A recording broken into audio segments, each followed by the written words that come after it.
Hello everyone and welcome to a new Elden Ring Shadow of the Erdtree. I hope you are prepared to feel like a god in this game, and I'm not even kidding. With this very powerful incantation, and correct me if I'm wrong, probably this is the best incantation in matter of damage that you can have, but also in matter of range. We are talking about the Light of MIQUELLA. This is an endgame incantation that you can get. Basically this video is gonna have some spoilers, so you should know that. That you can get at the end of the DLC after you're gonna defeat the main boss from this DLC. And now first let's discuss about the problems, because yes, you may have some problems like the fate problem.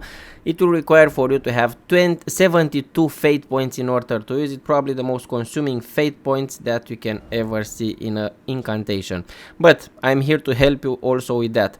We have this Great Hood, which is going to increase your fate points by I think at least 2 points. So basically you have this talisman and also the second talisman. With all those 3 items you're gonna increase the fate points by a lot, and with this flask that's gonna increase the fate point with 10 points, and now you just got yourself over 20 points in fate only with items.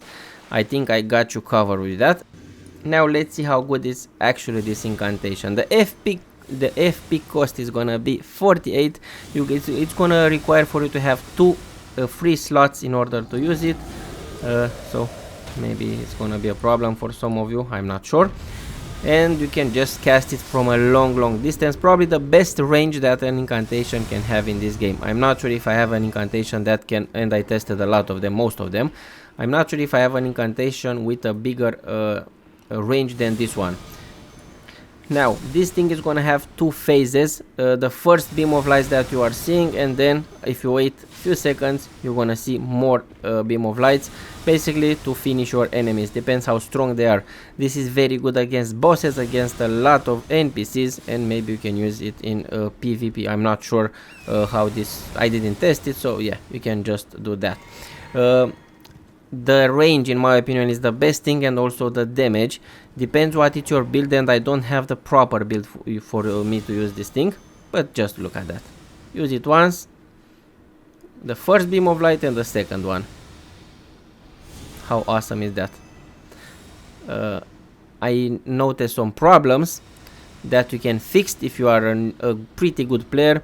If you don't want to die while you are using this, try to use it from far away.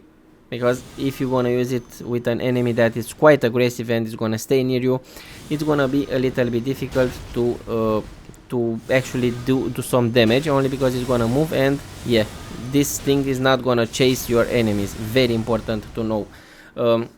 But from most of the enemies, like you are seeing right now on the map, this thing can destroy everything, and I mean everything. It looks amazing, the animation. Oh my god, the animation, it's, again, you're gonna feel like a god when you are using this thing.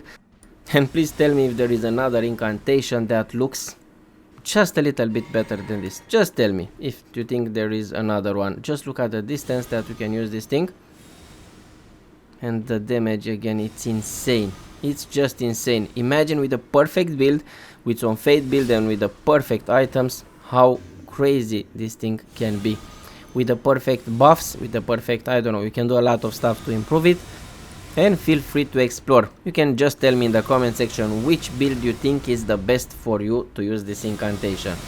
Now in the last part I'm gonna explain very fast how you can get it. It's gonna have some spoilers, obviously, because I told you can get it only from the last boss, so prepare for some spoilers. If you don't know how to get it, I'm gonna give you only the main the basic stuff. I'm not gonna go into details because I already have a video of how you can find that boss, how you can defeat him. I have videos with everything. This again is gonna be only the main ideas of how you can get it. Now you have to reach the end of the expansion of this game. You have to find certain bosses, like one of them is very important, the Mesmer, the Shadow Keep main boss is gonna be Mesmer, and right there you have to defeat him in order to get an item to burn down the tree. This is the path. I cannot skip these details. It's very important to explain, because you're not gonna understand if I'm not gonna tell you. You have to burn down this tree, but be careful. Before you burn down the tree with the Mesmer Kindling, the one that you're gonna get after you're gonna defeat Mesmer, that is the only way I told you. But be sure, before you burn down this ceiling tree, be sure to complete most of the quest line in order, because after you're gonna burn down this tree, you will be locked out of some rewards and some outcomes. Now, after you're gonna burn down that ceiling tree, you have to make your way to the Leda right over here. You're gonna have to defeat her, and you're gonna get a lot of nice rewards. In the next step, I'm gonna explain what you should do. You should defeat the main boss from this DLC, and after that you're gonna get the Remembrance. This is the only way of how you can get this incantation. I told you it's an endgame incantation. With the Remembrance of a god and a lord, now you're gonna have the option basically to get 3 awesome items. With the swords, I already put some videos on my YouTube channel if you want to see those swords, and basically there are gonna be great swords with special skills, very powerful also. Those one you can watch those videos before you decide which one do you want to take, and probably I'm gonna make a comparison video with all 3 items to see which one I think it's best. Tell me if you want to see something like that. And then you can just get this incantation, and that's it. Something else that I want to mention, you can duplicate this Remembrance. We have 3 different coffins on the map, and if you decide to do that, I have a video with all 3 locations. Like, subscribe, share. I will see you in the next one. Be safe.